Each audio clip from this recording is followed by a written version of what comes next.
Hello everybody, how's it going today? GoldPlasma231 here, back in today to talk about Oshinoko, chapter number 163.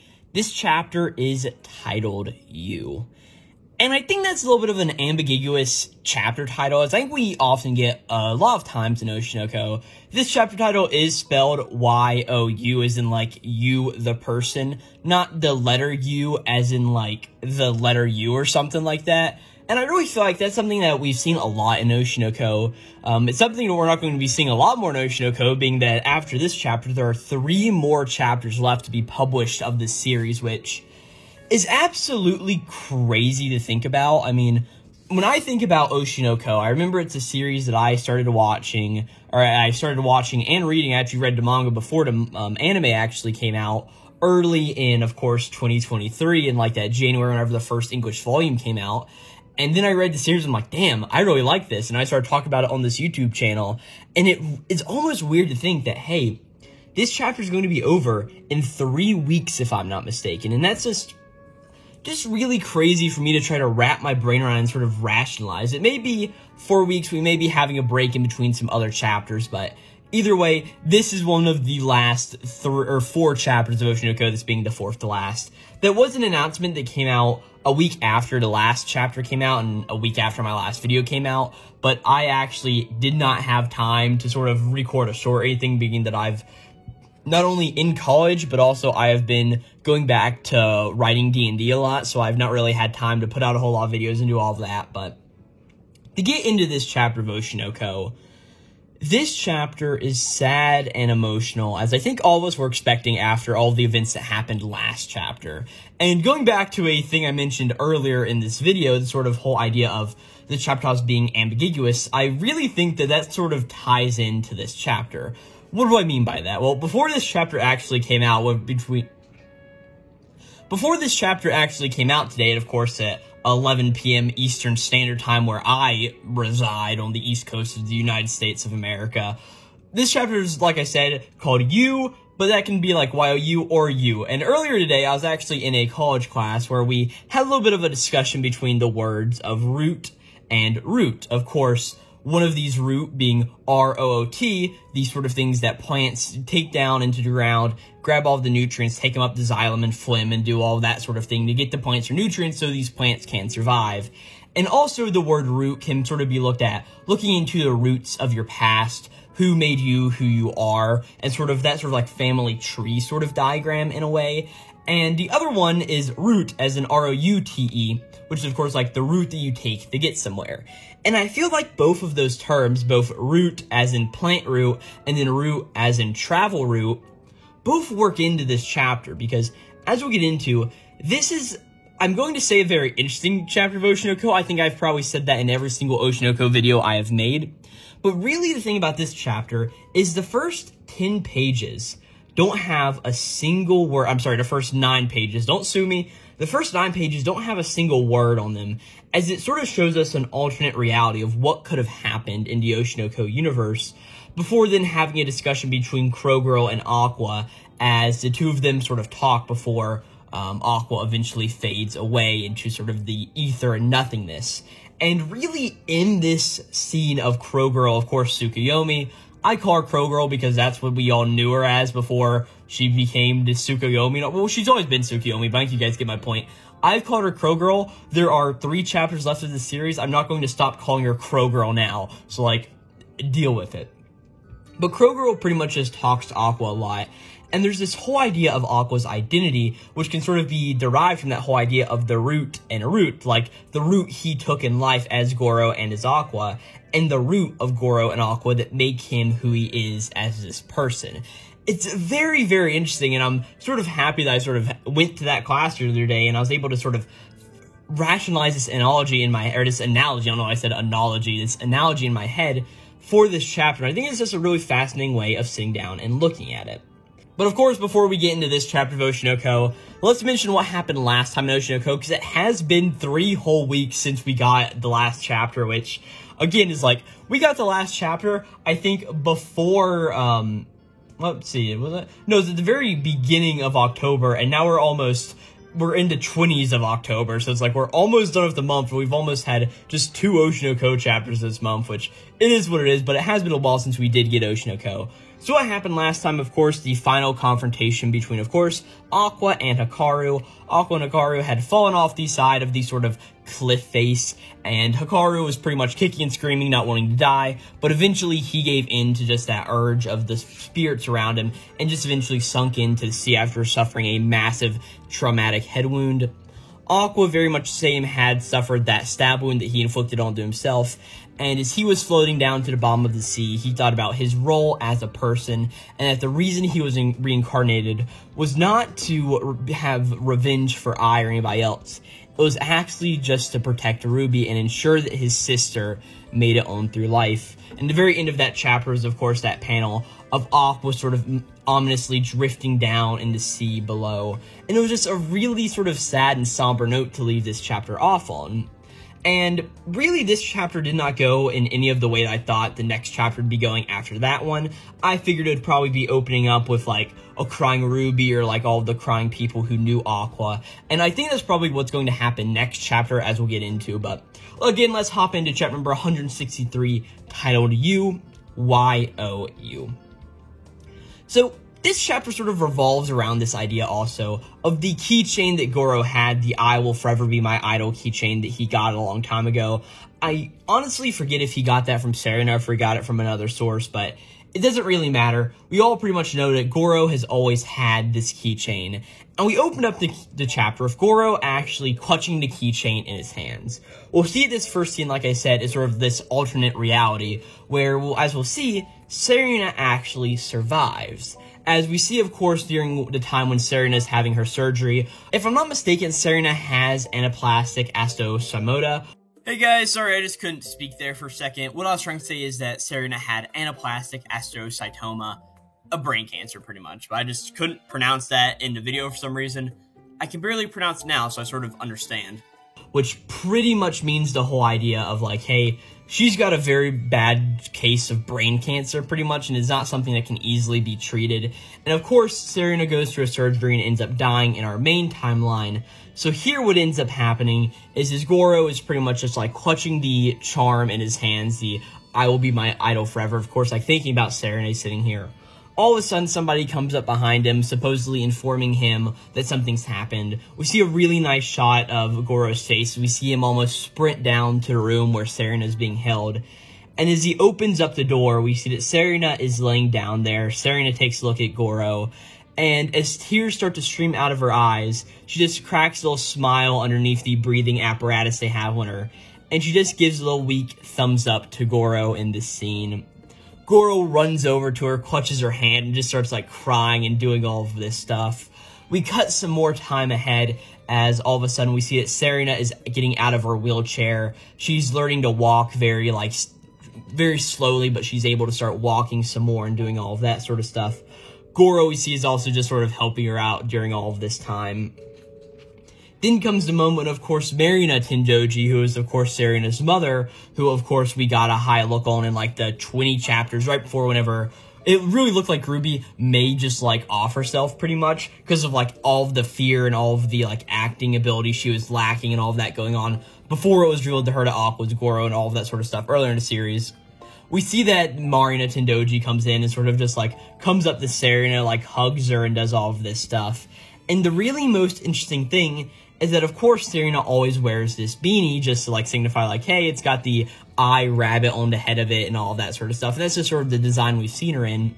We see that she's starting to grow a little bit of hair out of her head, which sort of means that she's not going through chemotherapy and all of these other cancer treatments that makes her hair fall out. And it's a really nice scene as we just see Serena here looking at her mother, and her mother just, like, holding on to her and crying as all of this sort of happens, right?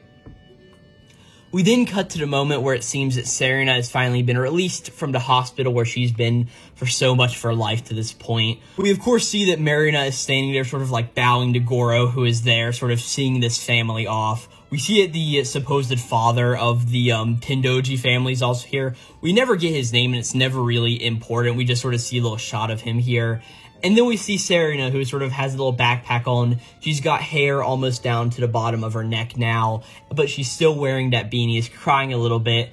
And it also looks like she's holding a young child, presumably her baby brother, that of course we knew that she had a few brothers, like I said, during that whole Tendoji arc that we got around to chapter number 120 of the series. We then see the image, of course, where Serena runs over as they're all getting ready to leave, and she just, like, holds Goro close, just, like, thanking him and doing all of that sort of stuff. And Goro pretty much just does the same thing, puts a hand on her head and just is like, hey, I'm glad you got it out of here. Like, we don't understand, like I alluded to earlier, we don't get any words in these first parts of the chapter, but we just see this image going on here, right? Next, we see that it seems like some more time has passed. Goro has gotten a letter from, of course, Serena. Sort of just like, we don't understand what the letter says, but we just see it's addressed to Sensei. That sort of little deal there. We cut even more into the future whenever Serena seems to be in high school. And we see that she's walking around with some of her friends. One of them sort of just has, like, the bob haircut and really, really looks like Akane in a way, just, like, the way the eyes are drawn and, like, the mouth and everything. Really reminds me of Akane if Akane did not have, like, that blue-purplish hair and instead had, like, a yellow bob, pretty much. And then we see another girl with, like, some black hair, presumably both Serena's friends during all of this time.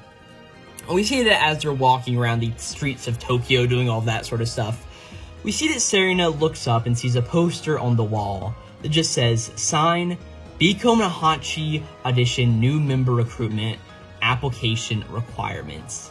And of course, Serena sees this and just sort of realizes this all of a sudden, right? And just understands what she now must do.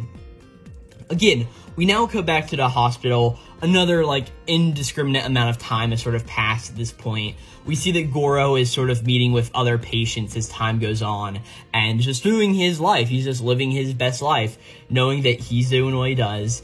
And we then cut to another scene where Goro is, of course, on the roof, as he normally is, scrolling through his phone, checking out all of the Twitter and all of the, whatever the social media apps are in the Oshinoko universe. And we see behind him the nurse reception lady who we saw in the first chapter of the series, who sort of had that connection with Goro, being like, hey, not everybody wants to watch girls dance around and be idols and all of that. Pretty much being that realist perspective that we've seen in the series.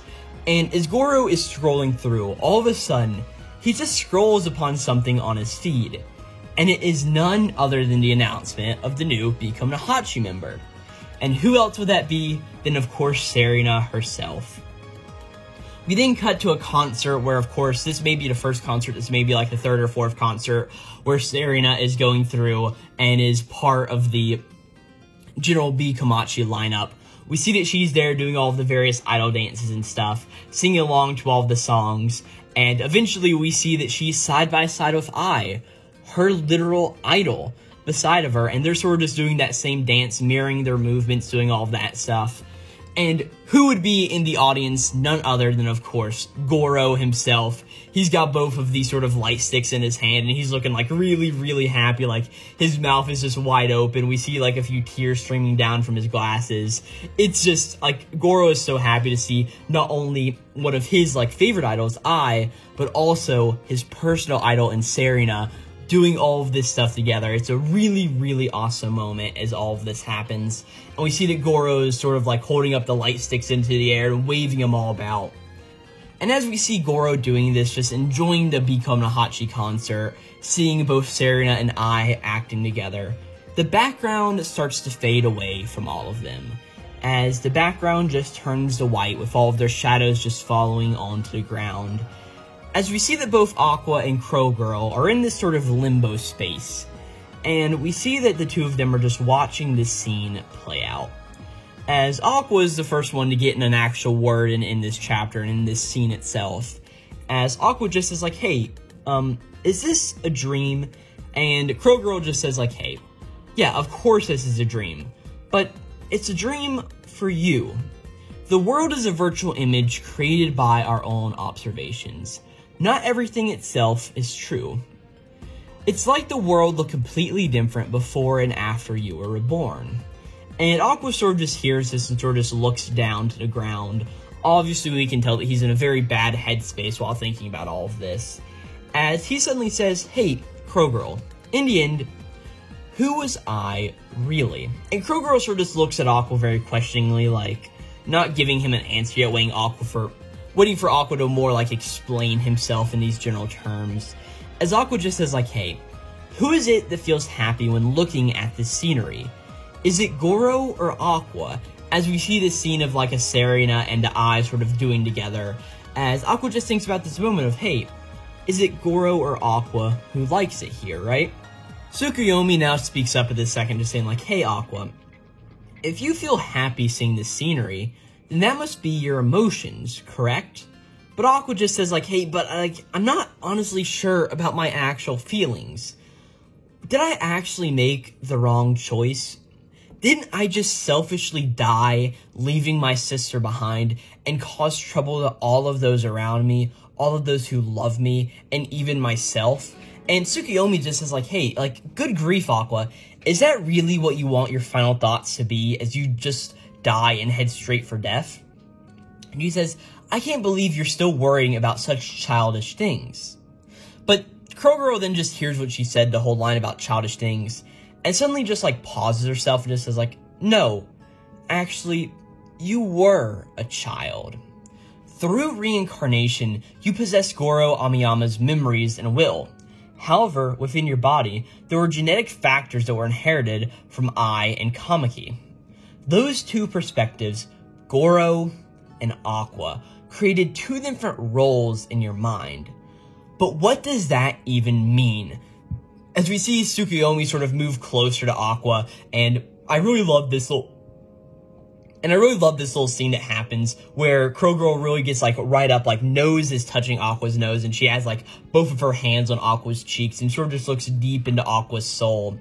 As we see sort of Aqua's weary eyes looking back at Krogoro here. As Tsukuyomi just continues, like, hey, you carried the memories of an adult and the pain of not being able to save Serena and Ai. You couldn't stand to see somebody else suffer. You were a hopeless softie who ended up helping someone without any benefit in return. You were a young man who was just angry at the injustice and absurdity of the world, despite suffering setbacks. You were interested in romance like everyone else. You were a young person who worked tirelessly towards your dreams. You were a liar like your parents. But you still loved your younger sister and all of the people around you. You were just an 18-year-old kid. All of that was you, Aqua Hoshino.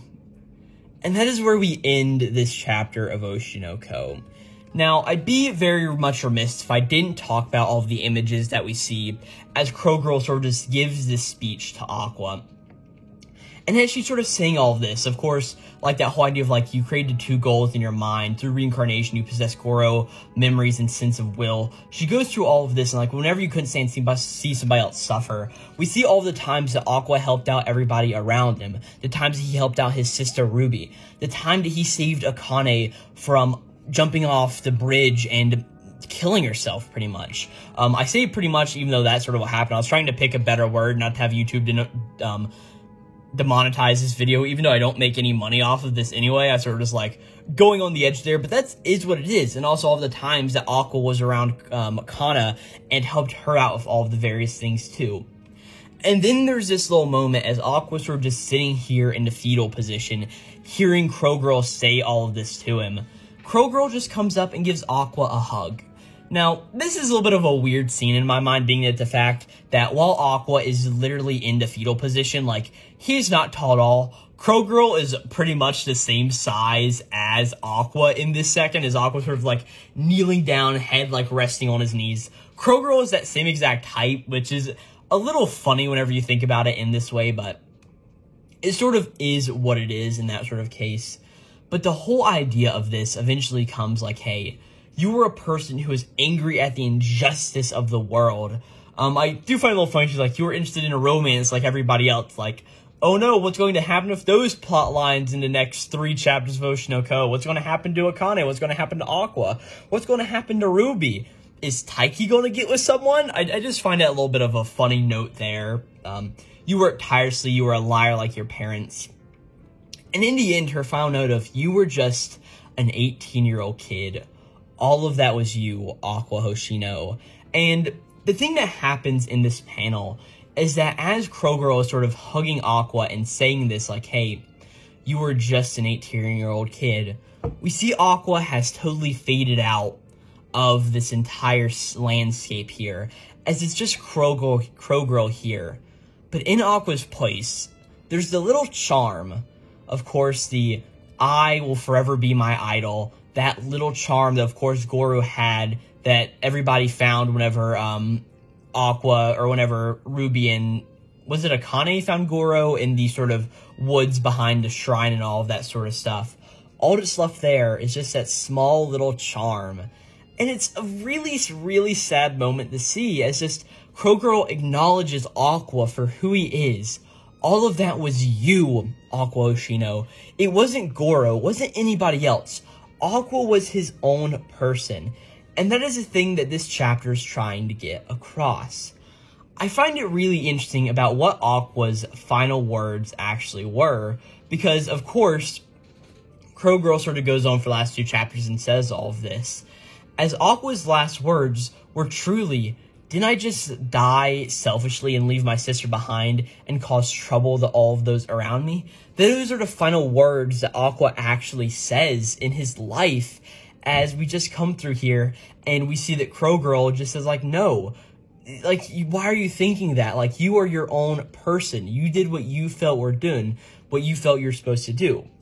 And coming back even to before that idea of the root and roots that Aqua took in his life, we sort of see here, as I was sort of alluding to, Aqua's roots, his memories and all of that came from the person who was Goro, the doctor of the clinic, the person who failed to save Serena. And then, feeling that regret and sadness, he was transferred into the body of course, Aqua, or the memories were retained. It wasn't like a transformation, because Aqua was his own person, as this chapter is trying to get across.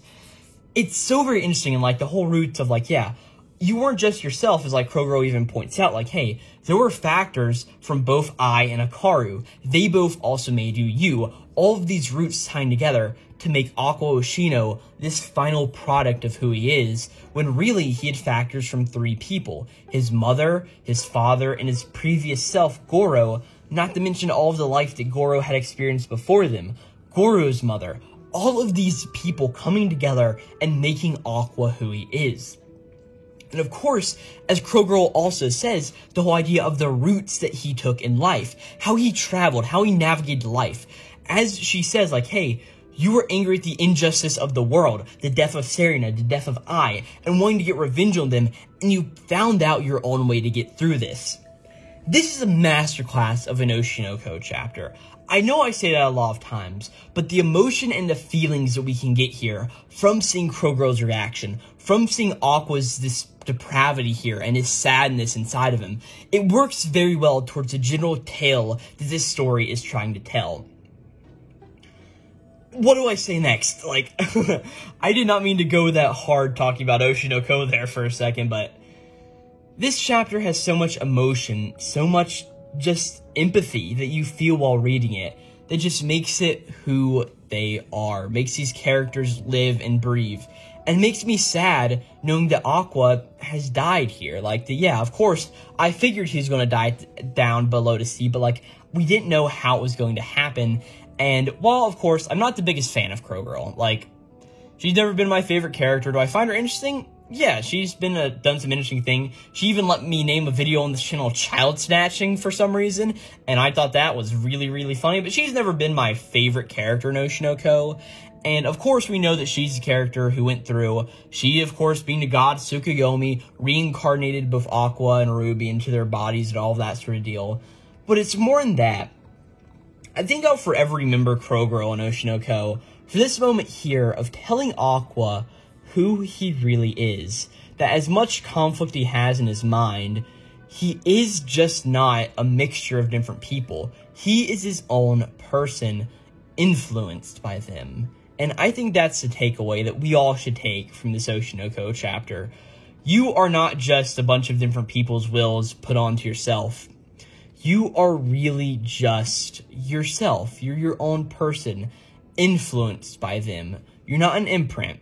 You are yourself. And that's what's beautiful about this Oshinoko chapter. Damn, I want to cry almost. It's just so sad. It's like, oh my gosh. But with that, thank you guys so very much for watching this video on Oshinoko, chapter number 130. I almost said 33, and chapter number 163, titled You. Emotional, for sure. I don't even think I talked about the whole Goro and Serena, like, not reincarnation, but like the alternate timeline that could have happened. It's really good. Nothing much more to it, though. If you like this Oshinoko video, I've got plenty of others on the channel. I actually did the math, and by the time the Oshinoko is over, I will have talked about just over a third of the part of this series' total run. I initially started on chapter number 111 of the series, so I've got pretty much all the chapter views spanning from there, which was pretty much the chapter where producer Kaburagi was going around and getting all of the money needed to make the 15-Year Lie movie, all the way up through all of the little arcs, like the who's going to be playing Ai in the movie, the oh no, it looks like Ruby may actually kill herself from doing the movie filming, figuring out about Hikaru and all of those sort of deals, all the way into moving on to the end game of Oshinoko where we are in now. Just an absolute masterclass of a chapter. I've got plenty of videos on them. I think that was where I was going to, but I sort of like derailed myself there. I also talk about plenty of other anime and manga related content on the channel. Like I said, Oshinoko chapter reviews, but also do like World Trigger and a bunch of other manga series, and occasionally do one-off videos talking about regular anime things. Like, I have a video recorded on the One Piece fan letter episode that recently came out, even though I have not gone out and actually got that uploaded yet.